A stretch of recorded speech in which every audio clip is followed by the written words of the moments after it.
Not gonna lie, this game scared me. I could not play it with headphones. Hey, I'm Ulysses, looking at games from a design perspective, trying to pick out what things I think work well and what could be better. And here's Alien Isolation, a first-person horror stealth game. Just a warning, this game is a horror game and has violence and gore. You play as Amanda Ripley, the daughter of the protagonist from the original Alien films. Like many sci-fi media, it starts with you coming aboard a space station where something's gone horribly wrong. In this case, a killer alien, a xenomorph, is wandering around murdering people left and right. Part 1. Why so scary? So what makes this game so freaking scary? Before you're having to move through the space with the alien xenomorph, there's already suspense building. There's the people running from something unseen, the guy who got locked up in a cell and was found dead, and then finally, the xenomorph's big reveal, and you run. It comes out again when you leave the transit station, and you run. And then nothing, for a long while.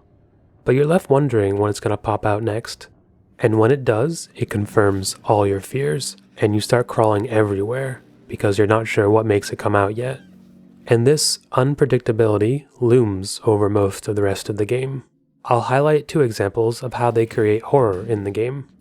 The first is in medical, where the xenomorph seems to always be present. There's often alien drool coming out of the vents, which is death if you walk underneath it. In the medical area, you have to make your way by this fishbowl room several times, with big glass windows. Sometimes the xenomorph comes down to hunt, and sometimes it appears to see you, but then it doesn't do anything, it just keeps going. Sometimes. This section of the game is also full of thin hallways with only one route to your destination, so you're frequently ducking into rooms and hiding in lockers. I'll talk about stealth later. The second place I'll highlight is the nest, the breeding grounds for the xenomorph. It's actually a relatively small and short part of the game, but it leaves its mark on your psyche. It's the first time you encounter more than one xenomorph, and often the best way to get around it is to tiptoe right behind one of them. Meanwhile, the small face-hugger aliens are wandering around, and can one-shot kill you, but most ways of disposing of them alert the xenomorphs in the nest. So it's like you're always walking on eggshells. While the xenomorph will pop in and out on a recurring basis, the androids are present in large swaths of the game and act as a colder, more subdued existential threat. You can move faster than them fairly easily, but the levels are full of minor barriers that usually make it infeasible to run away, so you can take them out with melee and guns. Reloading is slow, however, and gunshots are very loud, so your best bet is just to avoid them altogether. Unfortunately, that's not always an option. There are areas where it's near impossible to sneak around androids, or they seem dead but then come back to life as you progress. What makes the androids scary is not the sudden, scary sounds they make, but the simple fact that they're stronger than you. And just as you're getting used to taking down androids with your weapons, you have to give up all your weapons to enter the Apollo server rooms, where you face androids hardened to some of the makeshift projectiles that you craft to take them down. Lastly, the interaction between the androids, the humans, and the xenomorph creates a very dynamic environment of fear. The xenomorph won't kill the androids, so as it roams around, you can't tell if the signals on your motion tracker, which I'll talk about later, or the sounds you hear, are androids or xenomorph. Very annoying. And when you encounter humans, the xenomorph will kill them. And you want to yell out, "Bro, stop shooting at me," and hide. But you know their fate is sealed. And I don't know, it's kind of satisfying in some ways to see someone who gave you trouble facing instant karma. But what's not ideal and quite terrifying is that it brings the xenomorph closer to you. Also, you know this is set in the Alien universe.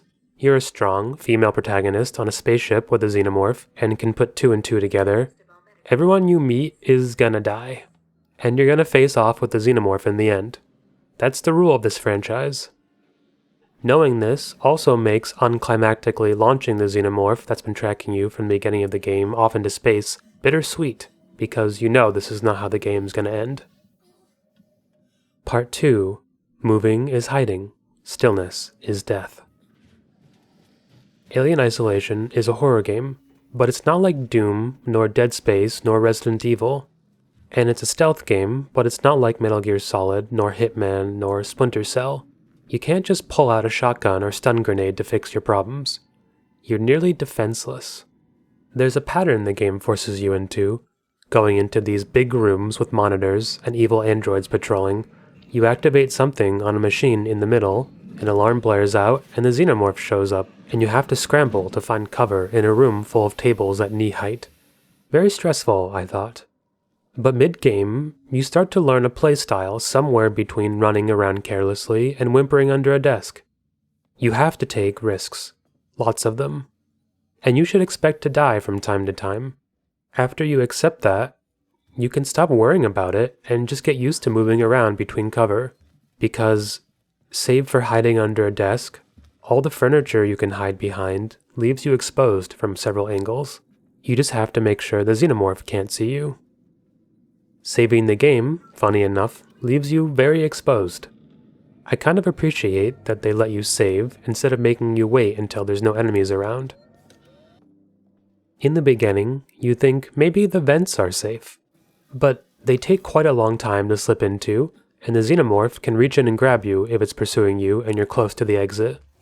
More importantly, you start to develop the sense that being in a vent, or in a locker, or under a desk or under the floorboards, leaves you more exposed in most situations, because you lose significant situational awareness.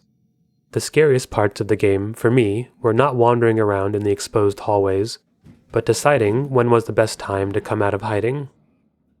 The motion tracker, a radar tool that you pick up early on, is really only good for telling you who's in your immediate vicinity.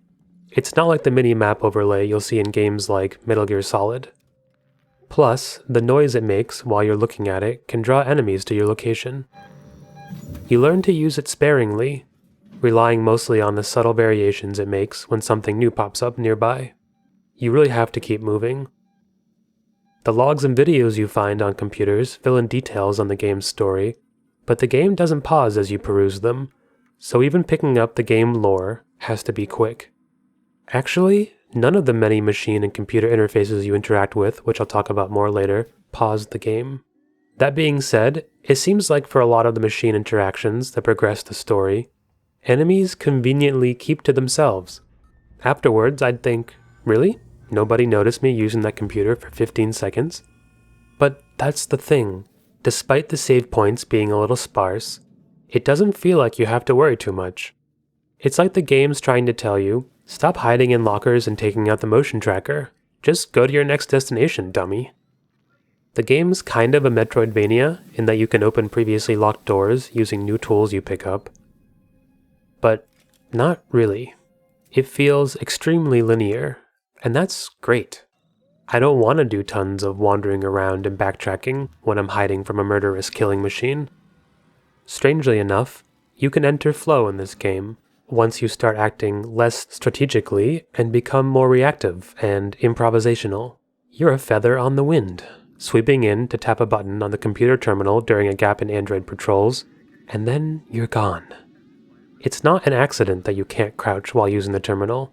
Similarly, there's almost never a need to run. Where are you in a rush to get to anyway?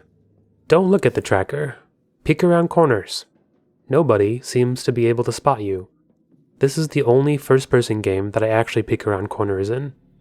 You learn to abandon the idea that the xenomorph is all-seeing.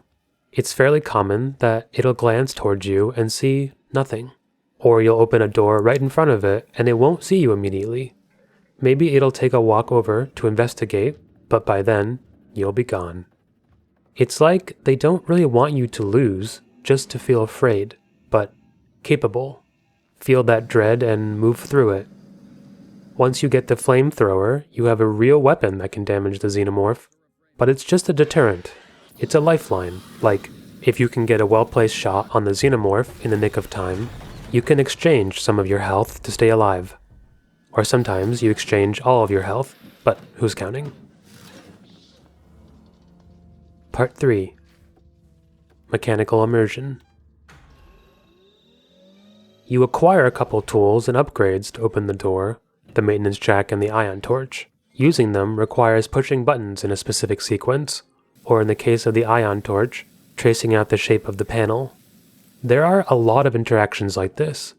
Powering up generators, shutting down reactors, loading bullets into the gun, climbing ladders, aligning satellites, arming giant bombs. Wait, what was that last one? Like you see in the film Jurassic Park, operating machinery is cool.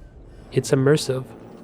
And since the machinery can only be operated once you're standing up and out of cover, it pushes you to face the fear of moving around exposed. You are brave as hell. The few QuickTime events in the game, where you have to push a button quickly, also reinforce your character image as a spry survivor fighting for her life. One of the reasons why the character from the original movie, Ellen Ripley, is so compelling is because she's awesome. She's smart, serious, and a jack of all trades. And so are you, her daughter. You're the one who goes out there with the xenomorph when the others hide in the police station.